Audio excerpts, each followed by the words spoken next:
Hello, everyone, especially Mosi Anisha. You are doing an amazing job from morning. I can't resist to say excellent job. Thank you so much. Wonderful job. And distinguished panelists, delegates watching across the borders, particularly from India. Good afternoon. Namaskaram. Salam alaikum. There was a funny post was going around. It's become very viral. It was a question, and you might have seen it. I think almost everybody has seen it in LinkedIn, Facebook, etc. The question was that who made the digital transformation made happening in your organization? And next day, the options, but changed. The first options were only three: CEO, CTO, CIO. And next day, the options were a little bit changed with a very creative mind. And he added, very obviously, COVID-19. It was very, very creative, and it was early this year. COVID-19. Yes, COVID-19 have changed our lives. The way we live, the way we work, the way we interact with families. I pushed digital communication into 10x. The online platform have transformed into a different business. People started becoming millionaires just because they have digital platforms. Right? So it's become a multi-billion business. And it's changed the way we interact with even our families. And the post was very funny, but it's really thought-provoking. Does COVID change our perspective, the way we think? It's almost 10 months we are into this situation, right? And organizations are changing the way they allocate their budget and prioritizing their budgets. And mostly, of course, not harming our own head is the key word now. Protect ourselves so that we can serve others.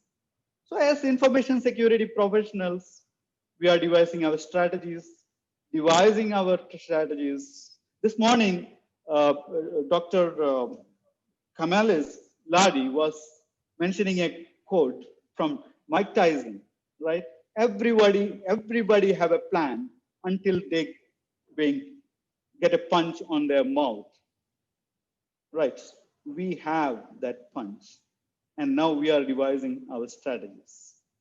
So now looking at India's landscape of the penetration of internet and digital, it's almost, we are second in the world, right?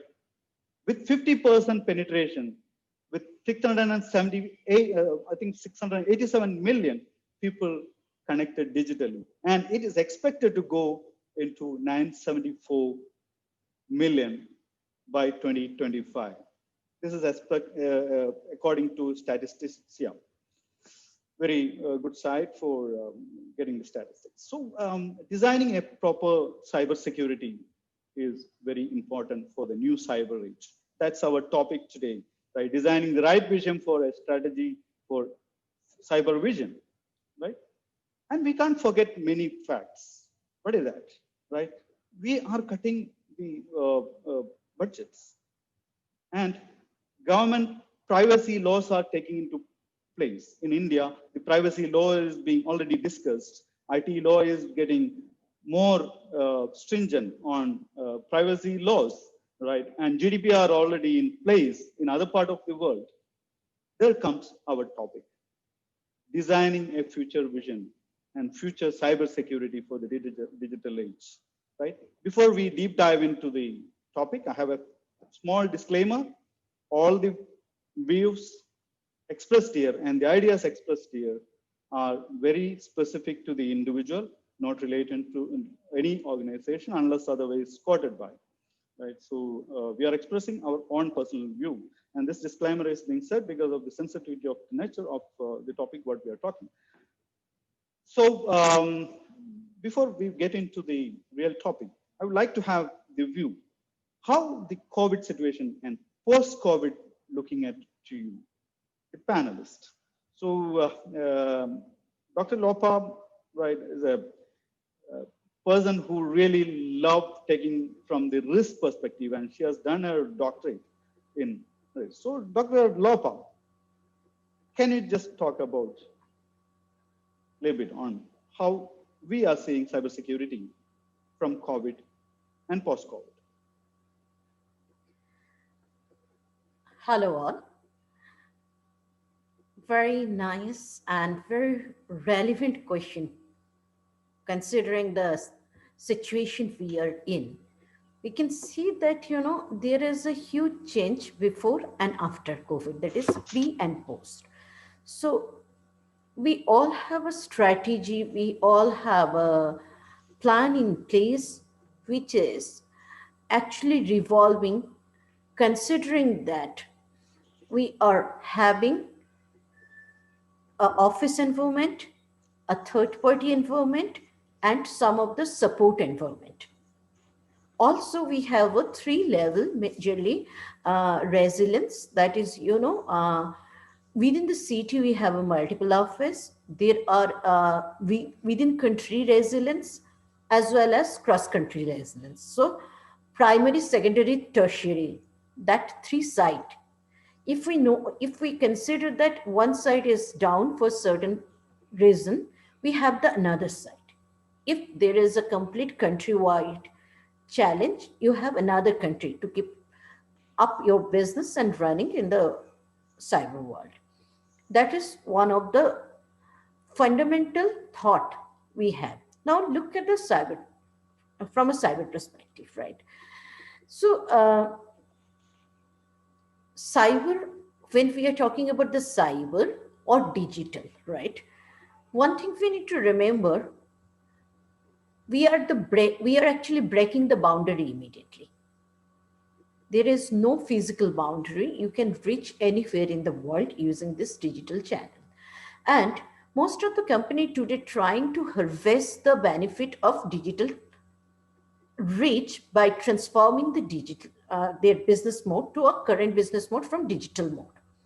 Now, what happened? Everybody is having a certain set of plan. Accordingly, they are moving, and suddenly a pandemic situation hit the entire world.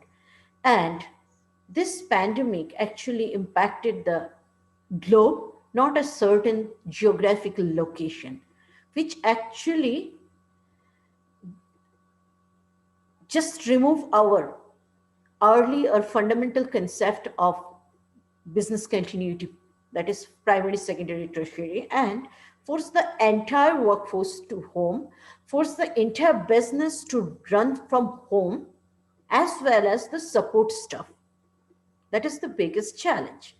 Now, when it is coming to the cyber, when another biggest challenge we experience during this phase is you are not going or you are not ramping up with the business transformation strategy. Suddenly your business is going completely transformed to a digital mode because you need to run the business, you need to ensure the revenue is in place. So considering that, it's a big challenge because you need to certainly ramp up along with that. You have lots of challenges during that phase. Yes, there is a work from home policy, everything is there. You have the equipment to support certain scale of work from home, but over the night, you need to support the entire thing work from home. Now, also accordingly, the threat are evolving. Using this pandemic situation, we can see that the way this phishing attack are sophisticatedly recrafted, malware are recrafted using the pandemic situation. You can see lots of office communication is going through back and forth using the pandemic situation, and same way phishing mails and the phishing calls are get crafted. Also, there is a public domain to announce the pandemic related awareness or some area where it is very critical communication between the government, public, and the private sector. We can see those domain communication also a kind of, victim of this particular pandemic situation. So attack is, similar kind of attack, but crafted in such a way due to the panic situation get created. Accordingly, they are getting the benefit. Lots of personal data loss. So also the medical system and the R&D system become focus. Earlier, we are majorly looking from the perspective that financial system and the critical infrastructure is major victim. But this situation, we can see that hospital system, public announcement system, as well as the scientific research centers become a victim. So that is the movement happen majorly. Excellent, excellent. That's a nice perspective, Dr. Lopa. You almost touched all the aspects of the current situation. So, Yogesh, can you share your perspective on that, COVID and post-COVID? Yeah, so thanks. This is a very relevant question and under the current situation. And definitely, it has disrupted the market overall. Innovation has come into the picture. So what we had planned earlier means not only us only.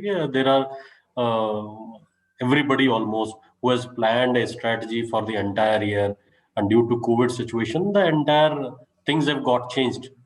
The strategy has got changed. So major disruptions happened towards that. So specifically, when I come from the manufacturing background right now. So in manufacturing, so everything cannot be done from the remote side. That is true, because you cannot do something which is required in the field. You cannot do it from the remote.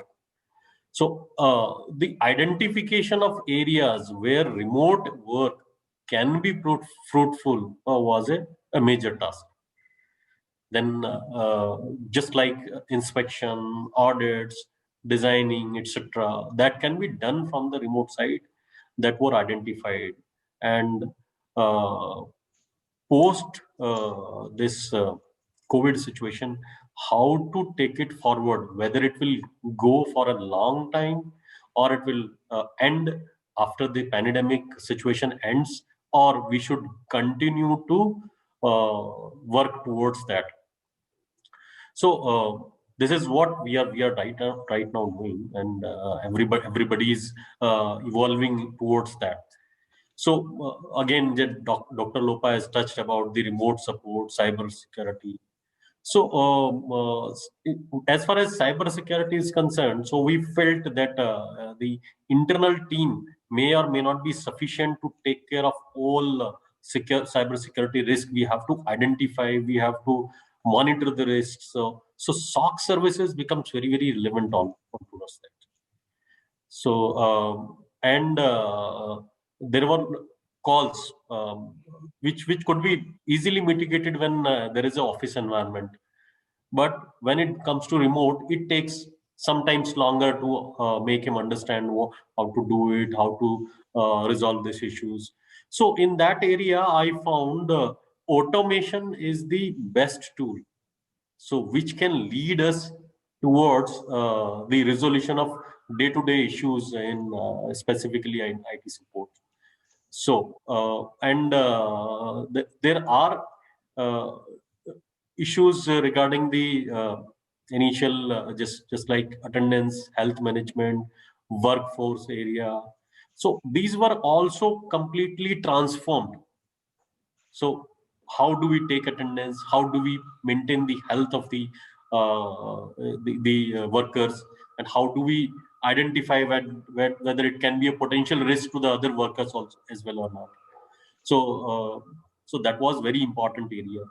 So Yeah, wonderful, Yogesh. Wonderful perspective where you mainly touched on the automation and the monitoring part, which is going to be transformed in the post-COVID era. Wonderful. Venkat, what do you think? Good afternoon, everyone. I think Dr. Lopa and Yogesh covered most of the points. I don't have much to talk about it, but I'll give you two perspectives. One from enterprise, most of them covered already, and also how the government of India thinks and each state thinks about the post-COVID era. From an enterprise point of view, what I see a change is primarily around security is now part of a strategic partnership type of relationship rather than a barrier for the growth. I think security, for not many companies, I think a lot of companies have already established this strategic relationship, but I think quite a few are still in the considered as a barrier. I think post-COVID really changed and started looking at security as part of a strategic partner relationship model. Second, I see is the security is now. So I keep saying that I like this quote from William Gibson that the future is already here and it's only unevenly distributed. I think the digital transformation journey has been there for quite some time. I think only in the last 6 months post-COVID, this really accelerated to the next level. And primarily, if you take a look at the cloud acceleration, I think the cloud adoption has been there for many years, but the real acceleration picked up post-COVID. And a lot of companies actually figured out the only way to solve the problem of remote working is cloud. And then they've adopted the cloud as the strategy to move forward to support the remote working. The second one. And the third is the, even for security professionals, I think we keep saying asset visibility is very critical for any of your, the detection and response capability. I think COVID really opened up the asset visibility issues much broader than the normal operations, because we come to know what are the critical assets and who needs to access what. In a way, I think it helped security professionals to have a much better handle on asset than pre-COVID, in my view.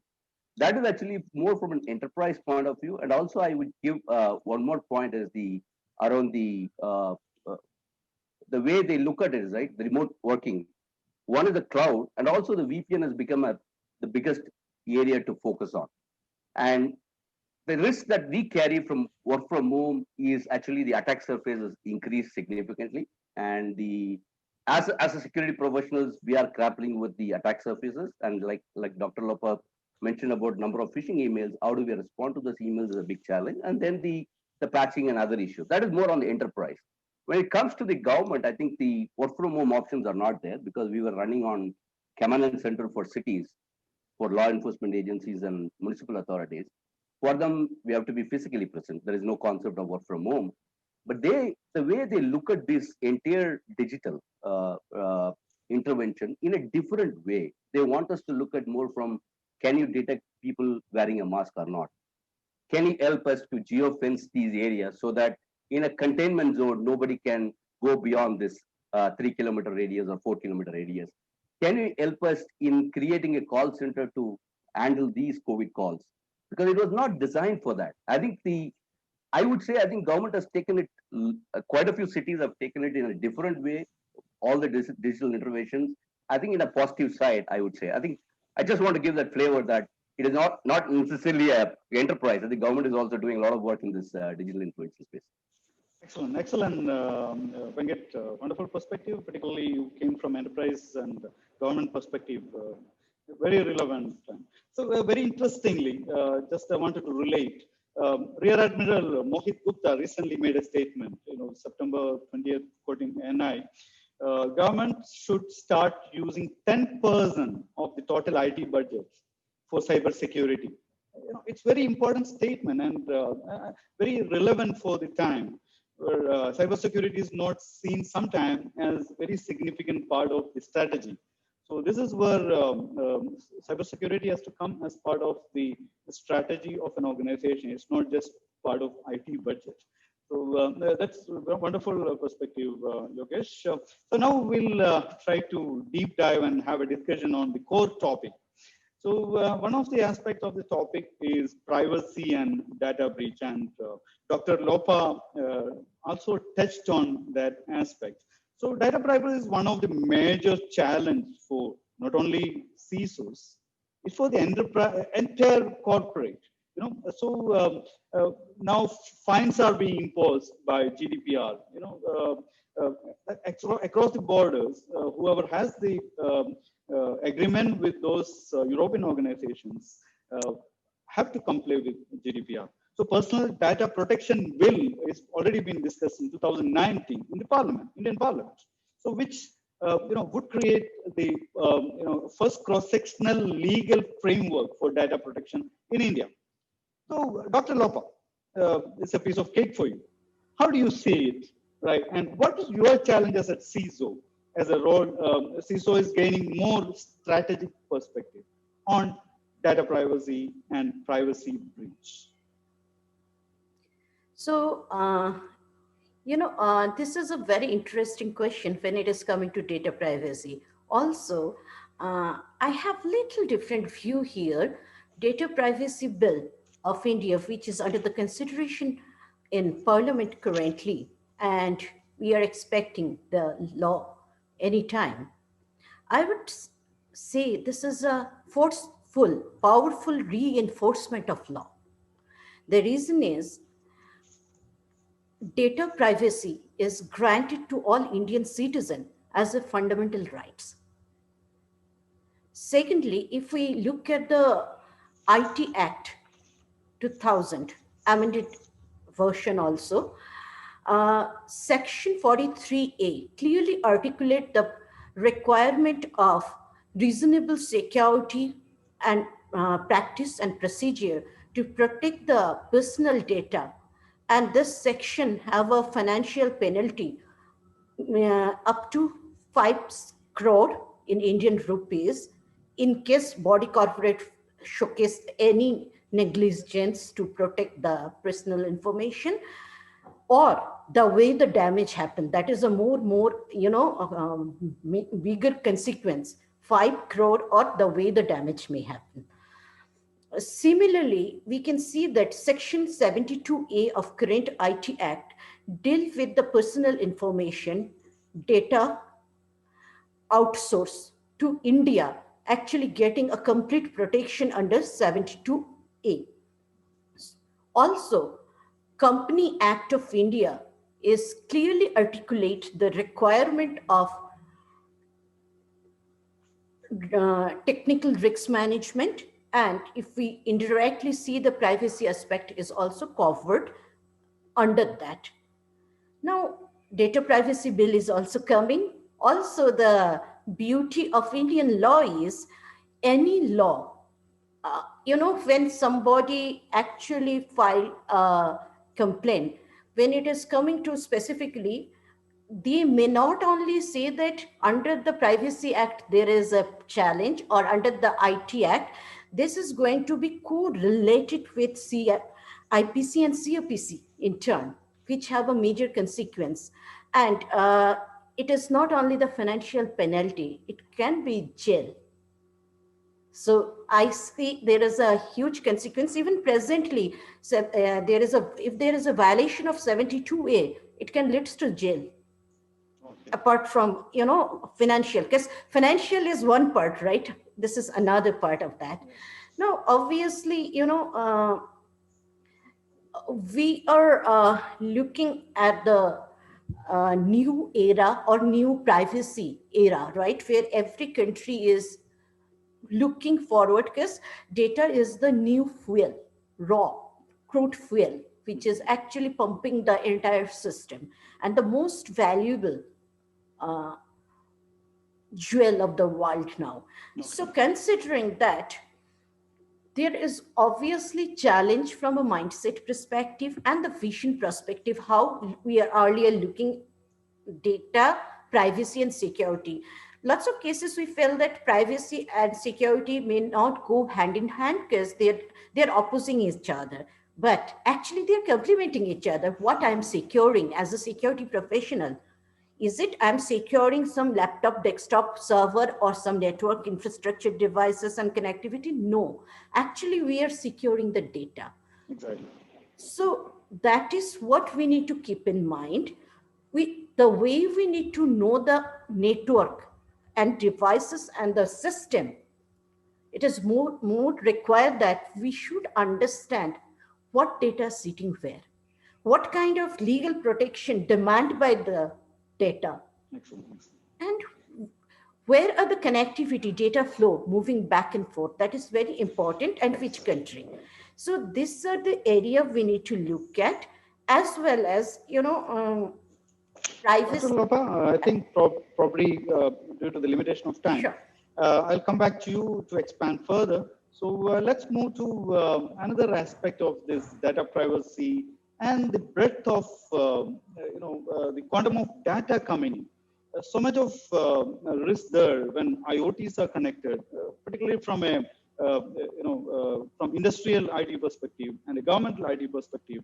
5G is going to come. So the quantum of data and the speed of data is amazingly going to be great. And by the time the incident happens, the guy is gone from there. And within seconds, your data is lost. So here, Venkat, since you worked on industrial and governmental perspectives and defense perspective, the emergence of IoT and 5G is, the quantum of data transfer are going to be tremendously very high, and within a blink of eye, things are going to happen. And by the time you detect, the job is done, and you lost your, all the fingerprints and signatures, everything cleaned up. So also internal threats of the employees, internal threats are raising up faster. So what's your, the capabilities of analyzing and human capability to analyze that quantum of data? How you put it? You're a man who is highly working on this aspects. How you put it? Sure, I think it's a good question. I think two parts to the question. One is around the proliferation of IoTs and the communication devices. I think the way the industrial sectors and even smart city operates is the connected sensors and sensing the data and uploading the data into a data center or cloud. There's a lot of analytics that we do. I just give a couple of examples the way it's been done for Kumbh Mela in India, one of the largest congregation of people in India, and where we have to detect the crowd and then create a density around the based on the gate and positions and everything, and then alert the local law enforcement agencies to clear these crowd to manage it effectively. It's been designed for 2 months and been executed exceptionally well. I think the digital technology is put in place extensively in these kind of areas, video analytics space. That's actually in city, the video analytics plays a role. And the volume of data it generates, we do have challenges in doing video analytics. Not all the video analytics are perfect. In a say, it is not an accurate. And the challenge that I see from a security point of view, cybersecurity perspective, is uh, how do I handle Dr. Laura talked about privacy, not necessarily data point of view, because here the personal privacy comes into picture. When you are doing a surveillance, the city level, the looking at matching against the crime data, matching against the pilferage cases, and then detect and then automate this whole process. I think we do have challenges in biases. I'm telling you, with the technology that we put in place, and more from an analytics. From a security point of view, we have a challenges in the privacy side, not on the cybersecurity perspective data leakages, because uh, yes, the criminal data leakage is very important. We have to protect it. So if you look at the way these operations done is pretty much like any enterprise. You have your data center, you have your security technologies put in place, you have security operation centers. The only difference is the volume of data that you are generating at the city level. Talking about a 10,000 cameras in a city with 50,000 cameras in a city, it's going to be significantly different than the enterprise data. And the challenge that I see in a city is in a corporate world, you know how to respond to these events, you know whom to reach out, what to do with this kind of incident. In a city, you have many stakeholders. The stakeholder management plays a critical role in responding to these events in a city level. Okay, that is actually the biggest challenge is not addressed by many players, because you have law enforcement agencies taking a role, municipal authorities taking a role, you have the government, the CM office will take a role, and it become a war room and very difficult to manage these kind of large events in a crisis. This is one of the asks that I've been talking to the government of India to look at this crisis management piece within the city. Yes, we do have technology, we do collect data, we do analytics, we do monitor this, but when it comes to crisis management, it's still some way. Okay, when it coming to the insider threats question that you asked, See, the traditional insider threat is, if you look at it, all the behavioral analytics take dates on user, assets, and resources. That's a primary focus. And then you club that with the physical access. Now, with the post-COVID, the physical access is completely gone. And all the rules that we put in place, the behavioral rules that we put in place, that so-and-so would come in the morning time, you have to match the physical access, the login access, the resource access, the entire stuff is gone away. I think the physical part is, and it took a while for these behavioral systems to cope up with these changes. It is not perfect on a day one. It took a lot of time because your physical data is gone for you. So what I'm saying is that yes, you believe in the data analytics side. You have to look at the data, but I get a feel that uh, uh, depending too much on AI, machine learning, without bringing your human side of it, is not going to help. I like the Julia Pearl way of classifying these machine learning into 1, 2, 3. I'll just tell you, level 1, what he call is the way human being sees and understand, what he call association, right?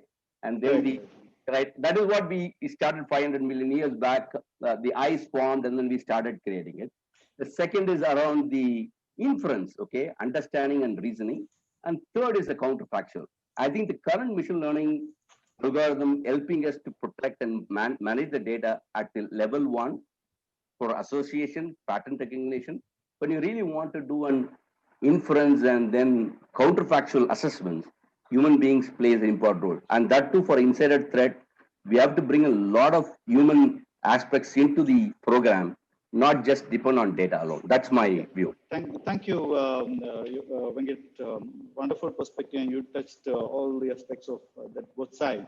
But I think you will have a counter from Yogesh, right? He is a man, eat, drink, sleep, ML and AI, right? So, Yogesh, when comes to the topic of digital transformation and what connected by Venkat, on the side of internal threats and all the other aspects of physical security. So, cybersecurity is an opportunity nowadays, right? And it's an investment opportunity. How do you put it? Yes. Bringing the ML aspects in it, how you're going to play it? So this is a big question to the entire industry nowadays. As Dr. Lopa has pointed out, that data is the bigger concern. Everything we are running around data only. Then if data is humongous, it's huge. So it's humanly impossible nowadays to analyze the entire data and put our inference out of it, put mitigation around it. What are the security concerns? What are the challenges that we are going to address, and how to address it? So AI is the technology through which we can definitely address it. But coming back to this Venkat that he pointed out is a right one. So right now we are not into that advanced stage that we can directly jump into every aspects of AI and leverage the technology to address those issues. So, but definitely we have to address it through the AI ML technology, because machine learning is the technology through which we can learn and we can address these issues. Right. Yeah. So you, Yogesh, you are trying to say that you agree with the human facts. That's the you can, yeah. So initially, yes, definitely there will be an intervention, because machine is designed by humans only, na? So machine cannot run at on its pace, na? So we have to make it learn how to understand the data, how to understand the security aspects of it, and on top of that, nowadays you must be learning, you must be listening that term AI ethics. So AI ethics is another term that has come into the picture when we come into the security aspects. We come into the dealing of sensitive data, and with the human behavior, then AI ethics is also very important. So you cannot just go and put everything and resolve the issues without knowing, looking into the human perspective of it. Excellent, excellent, Yogesh, wonderfully put it. And I think now we are only just 4 minutes away from our wrapping up. Let's conclude, the session with wonderful perspective coming from Dr. Lopa, Venkat, and Yogesh. Human element is important, regardless of ML or AI. Whatever it is, human is important factor. Whether you deploy the systems, you have a lot of technology around you, human is the one who is going to operate it and look at and validate it. But other aspect is with such an amount of data, definitely human cannot do a isolated analysis and detection. Especially when you look at the future technology like 5G and 6G is being tested, terabytes of data is going to transfer in moments. So in that case, the detection capability is very important. And responding to that, it's all about real time. That's what prescriptive security all talk about. Detecting real time, responding real time, and decision making real time, not only for CISOs, but also for the senior executives like CEOs, chairman. Everyone has to be in place when a cyber attack happens. So the decision-making capability is very important. So the quantum of money is going to grow in this area, and the business opportunities are tremendous. The investment has to be made by governments and private organizations is going to be wonderfully put opportunity for CISOs to explore and investigate and study further. So that knowledge is very important, and keeping in line with the day-to-day challenges for any CISO is not going to be settling to few dashboards. It's about the strategic decision-making for a business as the digital transformation is taking shape, where everything getting transformed day-to-day basis to new future. So